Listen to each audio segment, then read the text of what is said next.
Bonjour Manouya, aujourd'hui je reçois Tepoa Nui Snow qui vient nous parler des assises des parents d'élèves. Bonjour. Bonjour Martine. Alors les assises des fédérations, des associations de parents d'élèves, alors qu'est-ce que c'est déjà des assises ? Alors d'abord la fédération des associations de parents d'élèves de l'enseignement public a pour objectif de fédérer les associations de parents d'élèves de toutes les écoles et les établissements de Polynésie.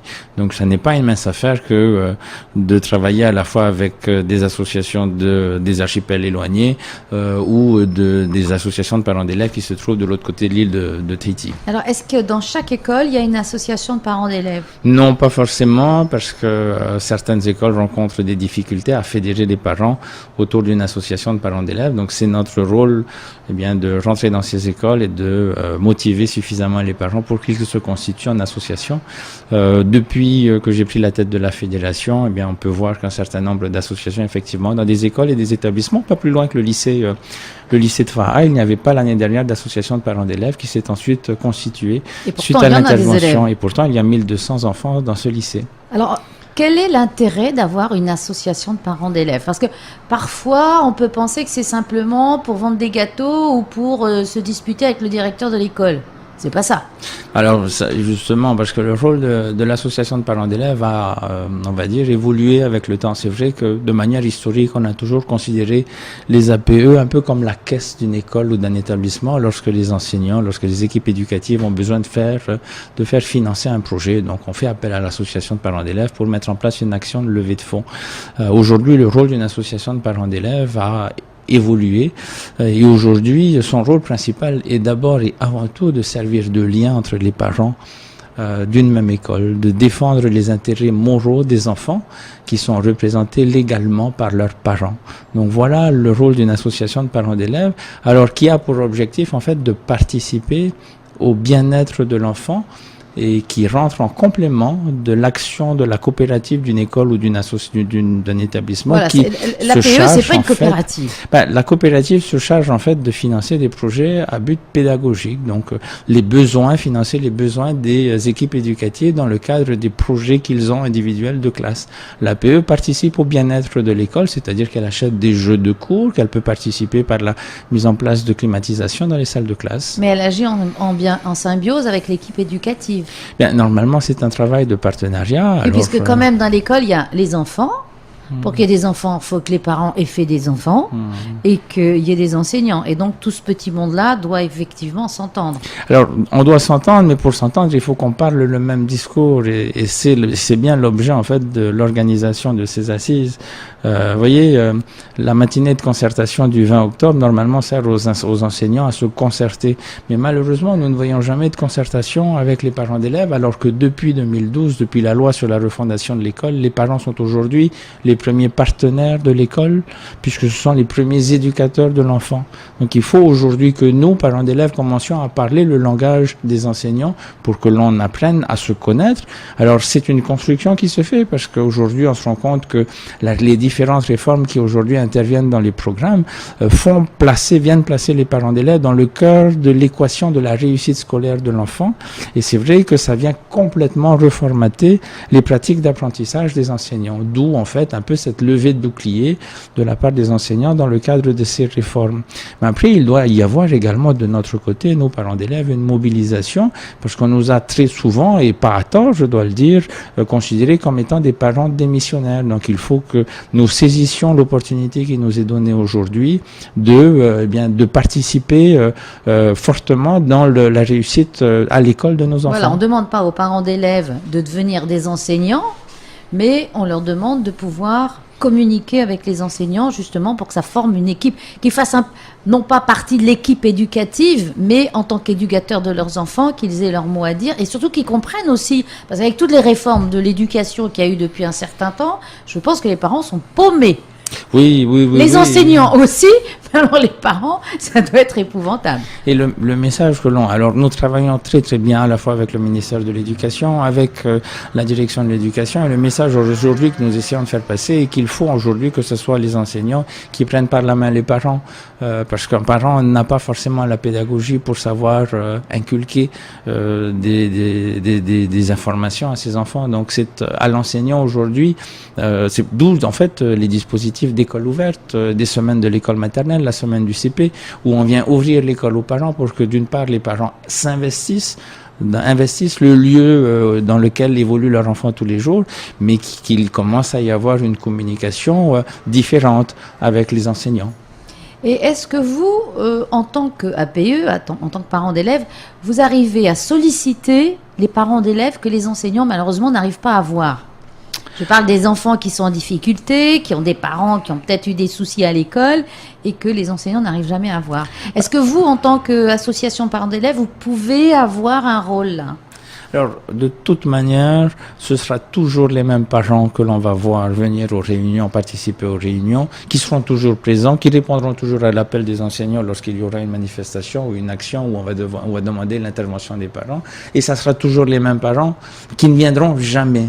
Donc, l'objectif, bien sûr, de tous ces dispositifs est de faire venir et de ramener ces parents qui sont les plus éloignés de la culture scolaire vers l'école.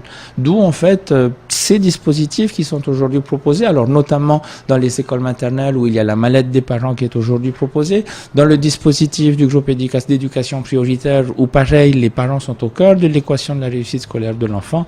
Maintenant, l'objectif c'est de pouvoir démocratiser ces pratiques sur l'ensemble des autres écoles et des établissements de Polynésie.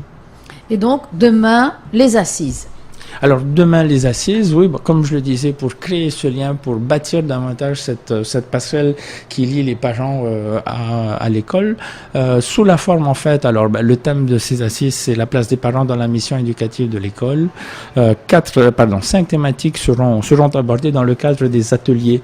La première est d'abord bien évidemment la place des parents dans l'école. Le deuxième atelier va porter sur tous les dispositifs de coéducation qui sont aujourd'hui proposés, mais alors l'objectif c'est de croiser le regard justement sur comment est-ce que ça se vit concrètement dans l'école la coéducation, à la fois de la part des parents mais des professionnels de l'éducation. Le troisième atelier va porter sur le décrochage scolaire, puisqu'aujourd'hui force est de constater, et encore la Chambre territoriale des comptes a dénoncé le très fort niveau de décrochage parce que les scolaire. Parents d'élèves, c'est de la maternelle au lycée. C'est au lycée, voilà, bien sûr, du premier et du second degré. Donc les deux premiers ateliers vont porter sur des problématiques qui touchent davantage le premier degré, et les deux autres ateliers, donc celui du décrochage scolaire et du climat scolaire, vont porter sur des problématiques davantage du second degré, puisque le climat scolaire porte sur les violences, et Dieu sait qu'aujourd'hui nous connaissons une recrudescence des violences dans les établissements scolaires. Donc aujourd'hui la charte de l'éducation vient dire que les parents doivent s'impliquer. Il suffit de dire que c'est toujours la faute de l'établissement, c'est toujours la faute de l'école ou des profs. Aujourd'hui les parents doivent assumer une part de leur responsabilité. C'est un peu l'éducation de certains enfants qui laisse à désirer, qui fait qu'il y a de la violence et puis qui s'amènent avec des armes ou des choses volées qui ne leur appartiennent pas tout à fait quand même. Hein. Alors l'objectif n'est pas de pointer du doigt. Non. C'est de trouver des solutions ensemble. Parce que de pointer du doigt ne va faire qu'éloigner davantage ses parents de l'établissement. Donc il faut essayer de trouver des moyens pour les faire revenir. Alors il y a la mission de lutte contre le décrochage scolaire aujourd'hui qui est mise en place et qui connaît un très fort niveau de réussite. Ça c'est pour le décrochage scolaire. Et alors pour ce qui concerne le climat scolaire, il y a aujourd'hui les CESC, les comités d'éducation à la santé et à la citoyenneté, qui sont des plateformes qui réunissent l'ensemble des professionnels de l'éducation pour que l'on ait un diagnostic le plus précis, le plus personnalisé en fait de l'enfant. Donc voilà pour les ateliers. Et le cinquième atelier, pour revenir aux ateliers, va porter sur la place du handicap dans l'école, puisqu'on se rend bien compte aujourd'hui qu'il y a encore beaucoup de choses à faire pour l'accueil, pour faciliter les enfants. Alors je vais dire à besoin particulier, parce que aujourd'hui c'est comme ça qu'on appelle ces enfants. On n'appelle plus, on ne donne plus ce terme de handicap qui peut avoir une connotation handicapant, on va dire ça handicapant comme ça. Exactement. Voilà. Et donc on appelle ces enfants comme étant des enfants à besoin particulier. Donc ce sont les 5 thématiques qui seront abordées demain, qui sont ouverts. Alors ces ateliers, je le répète, sont ouverts à tout le monde. Ces ateliers seront co-animés par un personnel de l'éducation et un parent d'élève qui connaît la matière. Et c'est ouvert à tous. Est-ce qu'on a besoin d'être affilié à une association de parents d'élèves pour venir? Non, alors justement, c'est le message que je souhaite porter aujourd'hui. Ces assises ne sont pas adressées simplement aux membres de bureaux d'associations de parents d'élèves, mais c'est ouvert à tout le monde, à tous les parents que nous sommes. Je vous le dis parce qu'en fait, les assises des parents d'élèves, sans parents d'élèves, à quoi ça sert? Oui, voilà. Il y aura demain, nous avons mobilisé demain près de 160 personnels de l'éducation parce que ce que je souhaite voir sortir de ces assises, c'est le croisement des regards. Le croisement des regards des professionnels de l'éducation sur des thématiques communes et des parents d'élèves qui s'expriment.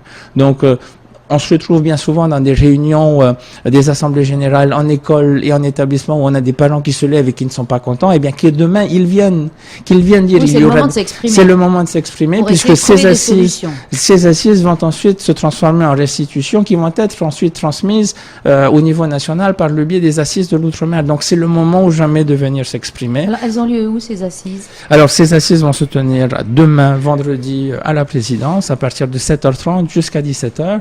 Donc la matinée va être consacrée aux ateliers et l'après-midi va être consacrée à la présentation des différents acteurs de la communauté éducative. Donc les nouveaux bureaux, en fait, les bureaux d'association viennent d'être réélus les semaines qui ont passé. Et donc là, elles auront l'ensemble des intervenants qui tournent autour de l'enfant qui vont être réunis demain, que ce soit la direction de la jeunesse et des sports, le Faretamaho pour les dispositifs d'accompagnement à la parentalité, pour ce qui concerne également la BPDJ pour la violence, les dispositifs d'aide par la CPS et la caisse les affaires sociales seront également présentes. Voilà, en fait, tous les partenaires de la communauté éducative seront là pour répondre aux questions des parents. Et alors, je dois le dire, il y aura également la société de transport délégataire du service de transport qui sera là parce que Dieu sait comme la question du transport scolaire est extrêmement problématique dans plusieurs communes. J'étais hier sur la presqu'île et encore, c'est le point principal qui est revenu en termes de revendication. Donc, j'appelle à tous les parents de venir demain parce qu'ils auront tous ces interlocuteurs devant eux. Voilà, c'est pas pour aller à la guerre, c'est pour exposer les soucis ou et se concerter tous pour que tout aille mieux finalement. Exactement. De trouver des pistes. C'est de trouver des pistes et de trouver des solutions, de profiter aujourd'hui de la main tendue qui nous est donnée par le biais de ces assises pour faire passer des messages. Nous avons la chance que nos assises vont ensuite être transmises au niveau de l'État, du ministère de l'Éducation nationale. Donc saisissons cette chance. Voilà. Alors pour info, on n'y va pas pour exposer le cas de son enfant qui n'a pas eu une assez bonne note à son travail, hein. Voilà. Hein. Non, c'est ça. On va pour avoir une ouverture générale sur tous les problèmes qui peuvent se poser et pour surtout essayer de trouver des solutions. C'est ça. Il faut trouver des solutions parce qu'aujourd'hui, il y a plusieurs solutions. Ce qu'il faut, c'est de par, en fait, la communication entre les parents et les enseignants. Déjà, ça va être un grand pas que nous allons faire parce qu'aujourd'hui, l'école ouverte aux parents ne doit pas simplement rester au niveau de la charte de l'éducation, mais doit concrètement se traduire dans les actes et dans les pratiques qui se font aujourd'hui dans les écoles et les établissements, puisque Dieu sait qu'aujourd'hui encore, nous avons des directeurs et des enseignants qui ne veulent pas voir les parents d'élèves dans l'école. Voilà, ce qu'il y a, c'est qu'il y a un problème réciproque parfois. Il y a des parents d'élèves qui n'ont pas envie d'aller voir l'enseignant parce qu'ils savent qu'ils vont se faire tirer les oreilles à cause du travail de leur enfant. Et il y a des enseignants qui n'ont pas envie de voir les parents d'élèves parce qu'ils vont avoir des parents d'élèves qui viennent rouspéter. Ouais. Donc peut-être que si ça se passait dans la compréhension mutuelle, il y aurait plus d'échanges. Oui, et puis il faut que l'enseignant sorte de son habit d'enseignant et qu'il comprenne les choses autrement. Qu'il se souvienne que les enfants qu'il a sont des enfants de parents. Oui, tout bêtement, c'est idiot peut-être de dire ça, mais... Alors, sans vouloir, et là, ce n'est pas du tout une attaque à l'égard des enseignants qui font un travail extraordinaire à l'égard de nos enfants, mais après, il y a aussi la formation. Dans le cadre de la formation des enseignants, la partie relation avec les parents n'a jamais été abordée. De la même manière, je vais vous dire que la partie sur la formation par rapport aux enfants à besoins particuliers. Encore hier, nous étions avec des parents dont un enfant a été détecté à l'âge de 11 ans qu'il avait des troubles des apprentissages. Et donc, depuis 7 ans, en fait, les parents se posaient la question de savoir, sauf qu'en fait, les enseignants n'étant pas formés pour déceler des petits problèmes comme ça, eh bien l'enfant on a trouvé qu'il avait des problèmes de troubles d'apprentissage qu'à partir de l'âge de 11 ans. Donc il y a une vraie... Il y a côté formation, il y a des le choses côté formation à revoir. Et donc c'est l'opportunité demain que de dire qu'il faut qu'il y ait des moyens qui soient mis en place pour permettre le financement de ces formations complémentaires. Voilà. Eh bien écoute, demain, donc rendez-vous à partir de 7h30 À la à présidence. la présidence. Les inscriptions pour les ateliers se feront sur place. Ah voilà, on n'a pas besoin de Donc on s'inscrire. n'a pas besoin de s'inscrire. Normalement, le Et si on arrive en repas. retard, c'est grave. Alors non, vous pourrez prendre le train en cours et normalement il y aura une collation qui sera également servie de midi à midi 45 à la présidence avant la il y a un reprise nombre des de travaux. participants. Nous attendons à peu près 150 personnels professionnels de l'éducation et il y a plusieurs parents puisque je sais qu'il y a des bus qui ont été mis à la disposition de nos parents d'élèves par certaines communes. Je les remercie du reste, ces maires, d'avoir bien voulu jouer le jeu et qui viendront donc des communes éloignées. Bien, eh bien écoute, tout ira pour le mieux à partir de demain. Merci Martine en tout cas et merci à Taoui FM. Je t'en prie. Taoui FM.